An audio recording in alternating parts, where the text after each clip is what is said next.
Assalamualaikum warahmatullahi wabarakatuh. Saya Ili Novianti dari kelas 11 IPA 2 ingin menceritakan tentang biografi seorang Muhammad Abduh, yaitu salah satu pelopor pembaruan Islam modern.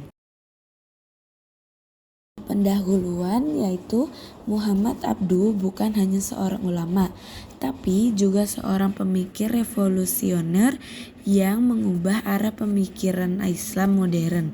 Lahir dalam masa kemunduran, ia hadir membawa cahaya baru melalui gagasan-gagasannya tentang rasionalisme, reformasi, dan pendidikan. Mari kita telusuri kisah hidup dan perjuangan intelektual seorang tokoh besar yang menginspirasi dunia Islam hingga hari ini.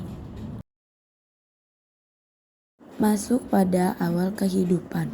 Muhammad Abduh lahir pada tahun 1849 di desa Mahalat Nasr, Provinsi Beheira, Mesir.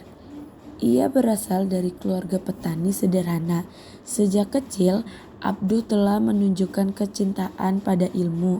Setelah mempelajari Al-Quran dan dasar-dasar agama di kampung halamannya, ia melanjutkan pendidikan ke Al-Azhar di Kairo, pusat keilmuan Islam paling berpengaruh di dunia kala itu.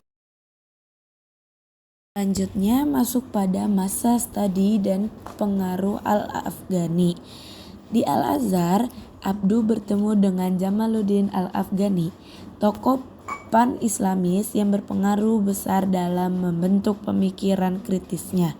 Bersama Al-Ghafni, Abduh mulai mengembangkan ide-ide pembaruan dan pembebasan umat Islam dari belenggu kolonialisme dan kemunduran intelektual.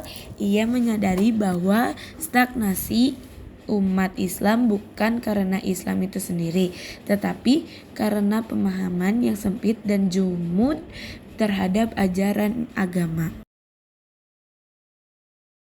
Lalu masuk pada perjuangan dan pembuangan. Keterlibatannya dalam gerakan politik menyebabkan Abduh diasingkan oleh pemerintah Mesir. Ia menghabiskan waktu di Beirut, Paris, dan beberapa kota lainnya. Di Paris, ia menerbitkan majalah yaitu Al-Urwah Al-Watqa bersama Al-Afghani yang menyerukan persatuan dunia Islam dan kebangkitan intelektual. Meski diasingkan, semangat perjuangannya tidak pernah padam. Lalu masuk pada kembali ke Mesir dan reformasi. Setelah diizinkan kembali ke Mesir, Abduh diangkat menjadi mufti besar Mesir pada tahun 1899. Dalam jabatan ini, ia meluncurkan reformasi besar-besaran di bidang hukum Islam dan pendidikan. Ia mendorong permisahan antara agama dan tradisi usang, serta menekankan pentingnya ijtihad, berpikir kritis dalam menafsirkan ajaran agama. Ia juga memperbaiki sistem Al-Azhar dan mendirikan sekolah-sekolah yang menggabungkan ilmu agama dan ilmu umum. Lalu ada gagasan besar. Muhammad Abduh percaya bahwa Islam adalah agama yang rasional dan sejalan dengan ilmu pengetahuan.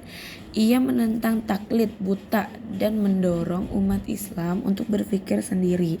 Ia mengatakan agama harus berjalan seiring dengan akal, bukan menentangnya. Ia juga menolak fanatisme, mempromosikan toleransi antar umat beragama, dan menyuarakan kebebasan dari kolonialisme. Lalu selanjutnya ada warisan dan pengaruh. Muhammad Abduh wafat pada tahun 1905. Namun warisan pemikirannya tetap hidup. Gagasan-gagasannya menginspirasi tokoh-tokoh seperti Rashid Ridha, Hasan al-Banna, hingga pemikir kontemporer di dunia Islam. Ia adalah jembatan antara tradisi dan modernitas, antara teks dan konteks. Lalu yang terakhir ada kesimpulan, yaitu Muhammad Abduh telah menorehkan jejak yang tak terhapuskan dalam sejarah Islam modern.